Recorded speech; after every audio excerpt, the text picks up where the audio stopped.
Ko whakatūwhera mai ngā whakaaturanga kōwhiri I ngā kiripuaki mō te kiriata ki ngi Raiona reo Māori.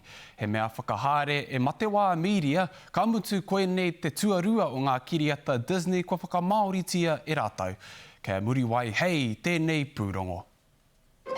Hakuna Matata, what a wonderful phrase. Ka tahi te rongo hia mō hoki, ka reo Māori a Lion King.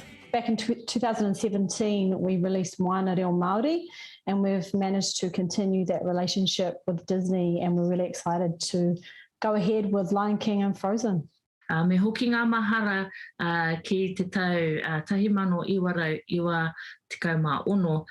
Ki te wā I whakamaorihia, I whakawakahuia hia, e te wakahuia I tēnā waiata rongonui a Circle of Life. So, kua roa nei te iwi Māori e piri ana ki tēnei kamupene. Puta te karanga kia whakamātau mai te marea mō ngā kiripuaki huhua o te kiriata nei.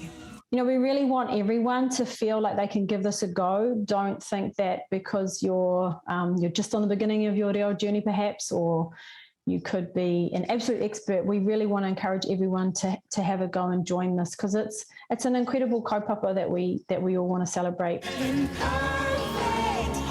E ora ai te reo, me reo Māori ngā kiriata e mātakitaki ana ngā tamariki mokopuna.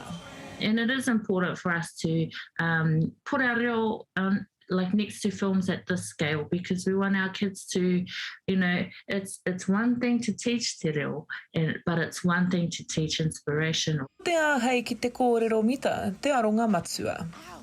Me kaha mātou te piri, te hono I te iwi tika ki te ao tika o te kiriata. Iwi kei reira rā te kingitanga no reira e tika ana me hotu te rā reo, te reo ngā Raiona ki te kingitanga. Hei te rā matariki te kiriata nei e puta ai. Muri wai hei. Te karere.